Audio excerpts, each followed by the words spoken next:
ওয়া আকামাস সালাত, যারা সালাত কায়েম করে 2 নাম্বার, তারা মসজিদ বানায়, মসজিদ আবাদ করে 2 নাম্বার সালাত কায়েমকারীরা। সালাত কায়েম যারা করে এদের মধ্যে আবার সমস্যা, একদল মানুষকে দেখা যায় নামাজ পড়ে এরপরেও সুদ খায়, আছে না নাই? কিন্তু আল্লাহ কোরআনে বলেন ইন্নাস সালাতা তানহা আনিল ফাহশাই ওয়াল মুনকার, নিশ্চয়ই নামাজ নামাজিকে অশ্লীলতা এবং মন্দ কাজ থেকে বাধা দেয়। এবার এই আয়াতের উপর আমাদের প্রশ্ন আসতে পারে, আলেমকে যদি প্রশ্ন করেন, হুজুর আপনারাই তো বলেন কোরআনে নাকি আল্লাহ বলছে নামাজ মানুষকে অশ্লীলতা আর মন্দ কাজ থেকে বাধা দেয়, আমরা দেখি নামাজ পড়ে এরপরেও সুদ খায়, কই তাকে তো সুদ থেকে বাধা দিল না। আমরা দেখি নামাজ পড়ে এরপরেও নাটক সিনেমা দেখে, কই তাকে তো অশ্লীলতা থেকে নামাজ বাধা দিল না। এমন মানুষ সংখ্যা আছে না নাই? মসজিদের মধ্যে নামাজ আদায় করে, মসজিদ থেকে বের হওয়ার পর টুপিটা পকেটের মধ্যে নিয়ে যাত্রা পালে ঢুকে, এমনও জনগণ আছে। তাহলে কোথায় নামাজ তো তাকে অশ্লীলতা থেকে বাধা দেয় নাই? কঠিন এক প্রশ্ন। আল্লাহ কয় নামাজ অশ্লীলতা থেকে বাধা দেয়, তো আমি তো দেখতেছি নামাজ পড়ে বাধা দেয় না। আল্লাহর কথা কি সঠিক না? আওয়াজ না আপনারা বলতেছেন না, মানে কি বেঠিক আল্লাহর কথা সঠিক কিনা? তো আল্লাহ কয় সঠিক, কিন্তু আমরা তো দেখি নামাজে সুদ খায়, তার মানে কি? খুব ভালো করে মনে রাখবেন, নামাজি 5 প্রকার। বলেন কয় প্রকার? নামাজি কয় প্রকার? 1 নাম্বার মুআকাব, শাস্তিপ্রাপ্ত নামাজি। 2 নাম্বার মুহাসাব, ধমকপ্রাপ্ত নামাজি। 3 নাম্বার মুকাফফার, ক্ষমাপ্রাপ্ত নামাজি। 4 নাম্বার মুসাব, সওয়াবপ্রাপ্ত নামাজি। 5 নাম্বার মুকররব, আল্লাহর নৈকট্যপ্রাপ্ত নামাজি। ভালো করে মনে রাখবেন, নামাজি 5 প্রকার। 1 নাম্বার শাস্তিপ্রাপ্ত নামাজি, এর মানে নামাজ পড়াও শাস্তি পাবে এমনও নামাজি আছে। এবার শোনেন, এই নামাজি কারা? যেই নামাজি মাঝে মাঝে নামাজে যায়, সপ্তাহে 1 দিন, 10 দিনে 1 দিন, বছরে 1 দিন নামাজে যায়। নামাজে যাওয়ার পর ওই বান্দা সালাতে যখন দাঁড়ায়, টেনশনে থাকে কখন ইমাম সালামটা ফিরাবে, আর গিয়া ভারত পাকিস্তানের খেলাটা দেখবো এই নিয়ত থাকে মাথায়। এই লোকটা কোনো মতে সালাম ফিরানোর অপেক্ষায় থাকে, ফুটবল খেলাটা কখন দেখবে এই চিন্তা চেতনায়। ইমাম যদি সালাম ফিরাইতে দেরি হয়, ওই লোকটা সর্বপ্রথম শুরু করে মানে কি বুঝা জানেন? মুসল্লিরা ইমামের সালাম ফিরাইতে দেরি হইলে দেখবেন, ইমাম সালাম ফিরাইতে দেরি হইলে মসজিদে কাশির একটু আওয়াজ বাইরে যায়। এর মানে কি জানেন? হুজুর তাড়াতাড়ি সালাম ফিরান। রুকুতে যদি ইমামের দেরি হয়, দেখবেন কাশি শুরু হয়। এর মানে কি জানেন? আরে ওঠেন। ভালো করে শুনেন, 1 নাম্বার, যেই নামাজি নামাজে যায়, যাওয়ার পরেও মাঝে মাঝে যায় কিন্তু নামাজে মন থাকে না, এই নামাজিকে বলা হয় মুআকাব, শাস্তিপ্রাপ্ত নামাজি। মাঝে মাঝে হঠাৎ একদিন যায়, যাওয়ার পরেও নামাজে তার মন থাকে না, এই নামাজি নামাজ পড়েও শাস্তি পাবে। বলেন নাউজুবিল্লাহ। এখন আসেন, এই নামাজিকে নামাজ অশ্লীলতা থেকে বাধা দিবে? মাশাআল্লাহ, বুঝতে পারছেন। গেল 1। 2 মুহাসাব, ধমকপ্রাপ্ত নামাজি। আজান দিলেই নামাজে যায়, 5 ওয়াক্ত নামাজে যায়, আজান দিলেই দেরি নয়, তাড়াতাড়ি নামাজে যায়। কিন্তু সালাতে যাওয়ার পর লোকটা যখন নামাজে দাঁড়ায়, নামাজের মধ্যে তার দুনিয়ার সব হিসাব নিকাশ শুরু হয়ে যায়।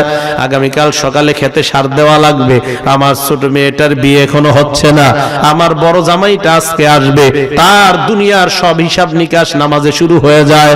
তাহলে 2 নাম্বার, ওই বান্দা, যেই বান্দা 5 ওয়াক্ত সালাতে যায়, যাওয়ার পর নামাজের মধ্যে একটা মুহূর্তের জন্য তার মন থাকে না, এই বান্দা 5 ওয়াক্ত সালাত নিয়মিত আদায় করার পরেও এই লোকটা কিয়ামতের ময়দানে আল্লাহর পক্ষ থেকে ধমক খাওয়া লাগবে। বলেন নাউজুবিল্লাহ। তাহলে 2 নাম্বার, 5 ওয়াক্ত নামাজি আদায় করে, এরপরেও এই নামাজ তাকে অশ্লীলতা থেকে বাধা দিবে না।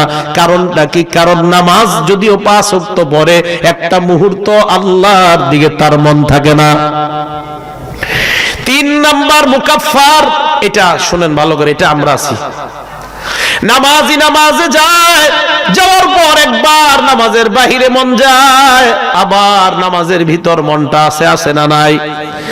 একবার নামাজে মনটা আসে, আবার ইবলিস নামাজের বাহিরে মনটা নিয়ে যায়, আবার চিন্তা করে না আমি আল্লাহর সামনে দাঁড়াইলাম, আবার ইবলিস মনটা নেয়, আবার চিন্তা করে আমি আল্লাহর সামনে দাঁড়াইলাম। এই নামাজিকে বলা হয় ইবলিসের সাথে জিহাদকারী নামাজি। এই নামাজি এমন ভাবে নামাজ আদায় করার কারণে তার পিছনের গুনাহ আল্লাহ মাফ করে দেয়। মুকাফফার, তার গুনাহ আল্লাহ মাফ করবে। কেন? ইবলিসের সাথে তার লড়াই চলে। খুব ভালো করে মনে রাখবেন, 3 নাম্বার নামাজে যায়, মাঝে মাঝে মনটা বাহিরে যায়, হয় না এরকম? আবার তাড়াতাড়ি নিয়ে আসবেন, না আমি আল্লাহর সামনে দাঁড়াইলাম। আমি বলতেছি, এখন বলেন আমরা আল্লাহর সামনে দাঁড়ায় আল্লাহর সাথে কথা বলবো, এরকম চাই না আমরা? আমি শিখিয়ে দিতেছি প্র্যাকটিক্যাল কিভাবে করবেন। আজকে থেকে, এতদিন নামাজ পড়ছেন মরা নামাজ, আজকে থেকে জীবন্ত নামাজ পড়বো। রাজি আছি ইনশাআল্লাহ? দেখেন, 4 নাম্বার মুসাফ, সওয়াব প্রাপ্ত নামাজ। হুজুর, সওয়াব প্রাপ্ত নামাজ কাকে বলা হয়? যেই নামাজি নামাজে দাঁড়ানোর পর আল্লাহ ছাড়া আর কিছু মনে আসে না, এই নামাজের তো গুনাহ নাই। এই নামাজের কারণে আল্লাহ সওয়াবের দরজা খুলে দেয়, যত পারো সওয়াব নিয়ে নাও। 5 নাম্বার মুকররব, নৈকট্যপ্রাপ্ত নামাজি। যেই নামাজি নামাজে দাঁড়ায় আল্লাহর সাথে কথা বলা শুরু করে দেয়। আল্লাহু আকবার। এই যে 5 নাম্বার নৈকট্যপ্রাপ্ত নামাজি, এরা কারা? এই নামাজ হলো সালাতুল আম্বিয়া, নবীগণের নামাজ। 5 নাম্বার নৈকট্যপ্রাপ্ত নামাজি, এই নামাজ হলো নবীগণের নামাজ। 4 নাম্বার শুধু সওয়াব আর সওয়াব, নামাজের মধ্যে মনটা থাকে, বাহিরে যায় না, এটা হলো সালাতুল আউলিয়া, ওলিদের নামাজ। 3 নাম্বার, যারা নামাজে ইবলিসের সাথে লড়াই করে, এই নামাজ হলো সালাতুল মাগফুরিন, ক্ষমাপ্রাপ্ত বান্দাদের নামাজ।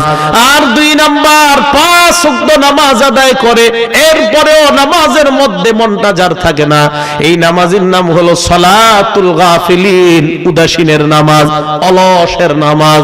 1 নাম্বার, যেই নামাজি মাঝে মাঝে নামাজে যায় কিন্তু নামাজে তার মনটা থাকে না, এই নামাজ হলো সালাতুল মুনাফিকিন, এটা হলো মুনাফিকের নামাজ।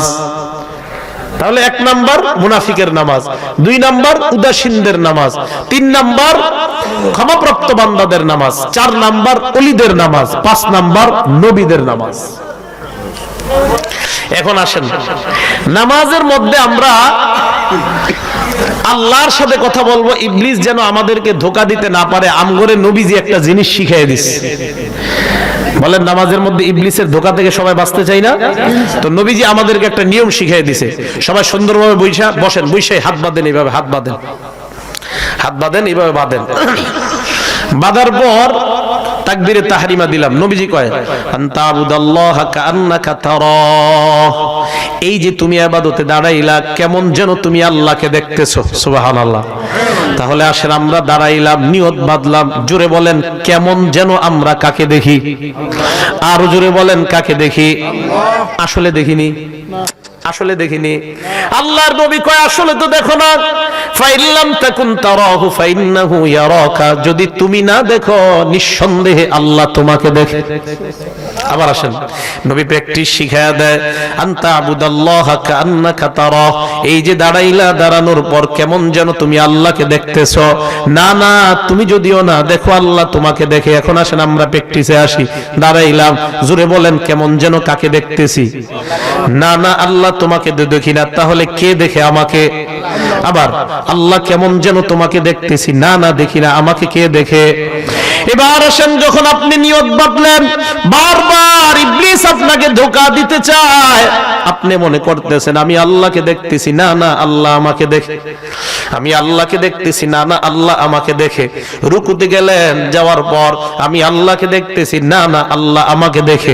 সিজদাতে যাওয়ার পর ইবলিস ধোঁকা দিতে চায়, না আমি আল্লাহকে দেখতেছি, অবশ্যই আল্লাহ আমাকে দেখে। হাদিসের মধ্যে আসছে, ইদা সাজাদাল আবদু ইয়াসজুদু আলা কদামাইর রহমান, বান্দা যখন সিজদা দেয় আল্লাহর কুদরতি পায়ে সিজদা দিয়ে দেয়।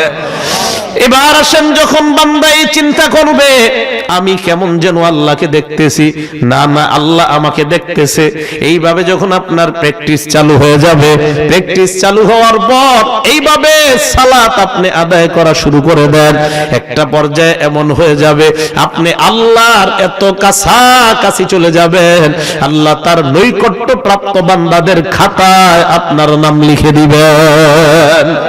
এ মুসলমান, ভালো করে মনে রাখবেন, এতদিন মরা নামাজ পড়ছি, মরা নামাজ আর পড়া যাবে না, জীবন্ত নামাজ পড়তে হবে। এখন থেকে নামাজে যাওয়ার আগে নিয়ত করে যাবেন, আমি আমার জিন্দেগীর শেষ নামাজটা পড়তে মসজিদে যাইতেছি, আমি আমার জিন্দেগীর শেষ তাকবীরটা বাঁধলাম, আমি আমার জিন্দেগীর শেষ নামাজে দাঁড়াইলাম, আমি আমার জিন্দেগীর শেষ রুকুটা দিলাম, আমি আমার জিন্দেগীর শেষ সিজদাটা দিলাম, আমি আমার জিন্দেগীর শেষ নামাজ আদায় করতেছি।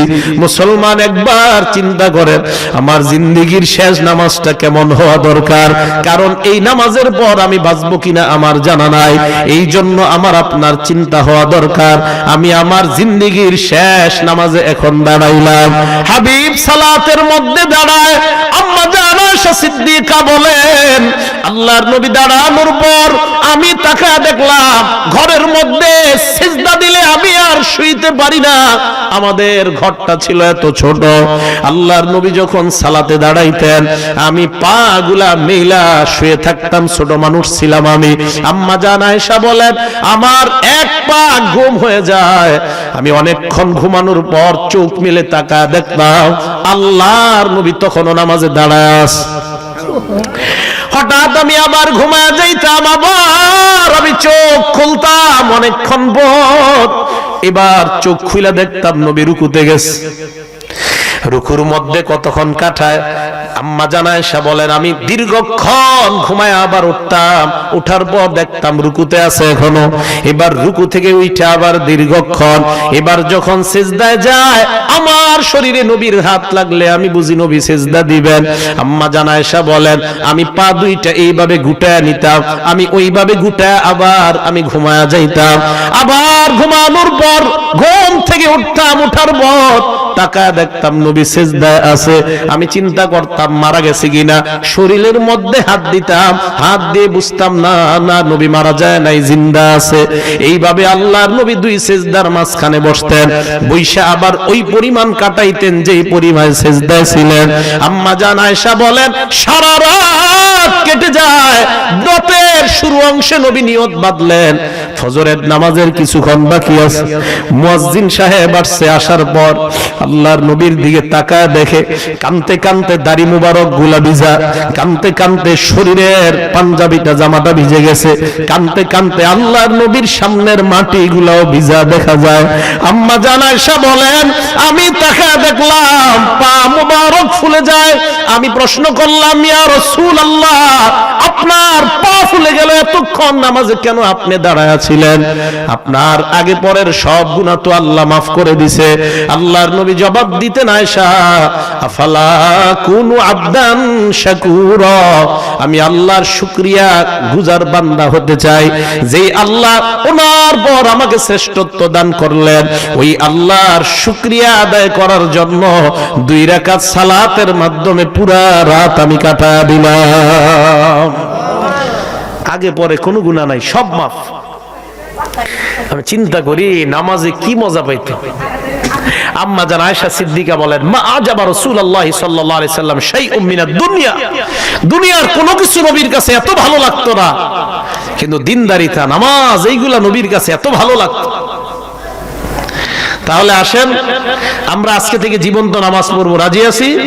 হ্যাঁ, একটা কাজ করতে হবে আপনাদের, আরেকটা কাজ, মসজিদের ইমাম সাহেবের সাথে যোগাযোগ কইরা একটা বই কিনবেন প্রত্যেকে, যেই বইয়ের মধ্যে অন্তত সূরা ফাতিহা সহ আরো 4টা সূরার অনুবাদ পাওয়া যায়। কথা কি বুঝে আসছে? আমি কেন বলছি বুঝাইতেছি। আল্লাহু আকবারের অনুবাদ শিখলেন, ভালো করে শুইলেন, আল্লাহু আকবার অনুবাদ খেয়াল করলেন, আল্লাহই বড়, সুবহানাকাল্লাহুম্মা, আল্লাহর কত পবিত্রতা বর্ণনা করছি হে আল্লাহ। ওয়া বিহামদিকা, প্রশংসা তোমার।